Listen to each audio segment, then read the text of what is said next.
Hi guys, welcome all to Nerd Strategy, and today I'm going to talk to you about Ys Memories of Celceta.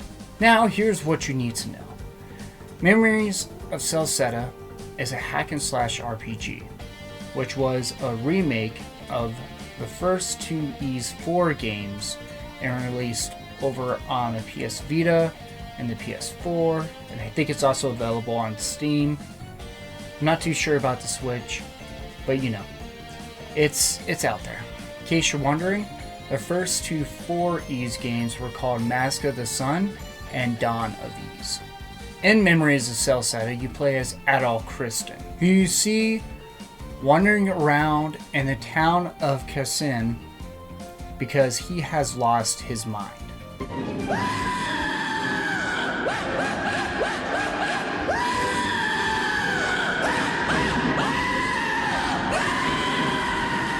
No, not really. He has amnesia. And you continue on seeing him stumbling around until he gets bitch slapped by some random dude in the middle of the road. And then he dies. No, I'm just messing with you on that part too. You actually see him later on inside of a bar where he is greeted by a random dude called Durin, who supposedly knows him, but since Adol has amnesia, he doesn't know anything. And then a couple of other guys come into the bar and say, hey, the mine is being attacked by monsters. And then Adol decides to, well, go kill the monsters, because that's what he does. You know, I mean, it's an RPG, what do you expect? So after you complete this task of killing those monsters, you're greeted by the Governor General of the area, and she decides to task you with mapping out the area of Celceta, like the forest and anything else past that, because it's never been done before. Now, through doing this, you'll recover your memories and stop a sinister plot which may alter time and space, and also meet a bunch of other characters who remember who you are along the way. Now, my problem with this game was mainly the pacing. In the beginning of the game, everything felt fine. It was going along smoothly, and then once you get into exploring around the forest, it kind of comes to a halt. Where when you're meeting other characters who remember who you are, a little bit of the story inches a bit forward, and then it goes back to kind of just grinding around and running around doing what seems to be a whole lot of nothing, but getting stronger. Now, while playing this game, eventually you come across something called the Mask of the Sun and the Mask of the Moon and the Akashic Records. And this is usually close to the time where you find out who Adil is. Now, Adil is a winged person that has been around the area of Celceta for a very long time.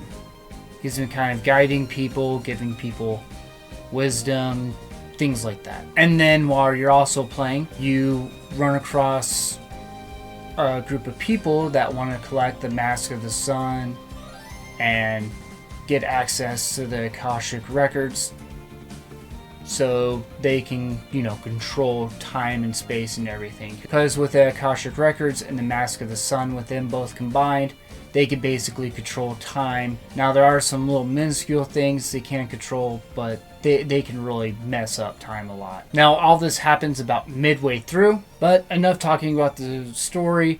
I'm actually going to try to avoid giving you spoilers or whatnot. You guys are here to see if the game's actually good to play. Or battle system. It's a hack and slash combat. It's really fun and addictive. It also has these little elements where you could flash guard and flash move, which are these little techniques that if you press guard or if you dodge in the right amount of time, you get a little bit more time to rush up and land a couple more hits on your opponents. It also has some wind-up attacks or whatnot that's filled up by this little blue bar gauge that constantly fills up when you're running or attacking, and you could do special moves while doing that, which is a nice break away from just just smacking things around. And then you have an ultimate special move which does tons of damage. I am putting this bluntly, but they do carry the system over to Ease 8 and 9, and they kind of refine it and, mess with it a little bit to make it better and better with each game. Ease is actually known for having really good music. Unfortunately, there was only a couple of tracks in this that I really liked. The other tracks that are playing throughout this were more generic kind of RPG music.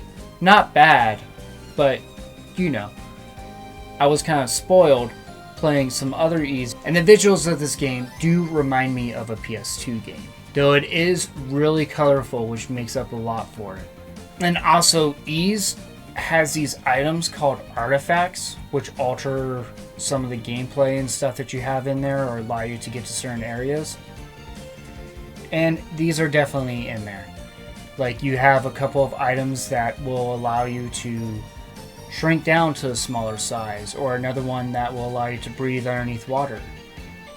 Or my personal favorite, one of the items in there will allow you to run really fast, which is great because after exploring the forest a little bit, you kind of just want to sprint from one end to the other. And there is also tons and tons of loot to be found in this.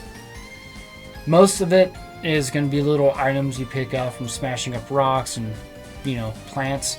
But you use these to create items or upgrade your weapons so that way they can do a little bit more damage. It's not like overwhelmingly more damage, but it's just enough that it could actually make or break whatever you're trying to do in the game.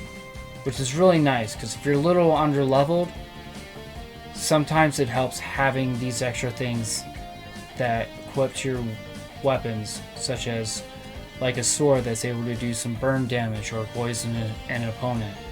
And even though it's a small amount, it does add up. After you beat the main game, you get to go back into a New Game Plus mode. And with this, you get to keep your levels, you get to keep your weapons and armor, things like that. And you get to decimate the enemies that you faced before you, because those levels of the enemies that appear in the game, they don't exactly change. Now, this is good in case you want to just grind through and then just go level up your characters so you could take it on in the nightmare mode or the hardest difficulty. And this will actually benefit you if you play through the story a couple of times, because then you already know what you're doing. Now, I did enjoy playing this game. I really did. But I would not recommend this to be your first Ease game. This would probably be, I want to say, a third or a fourth game you want to try to play.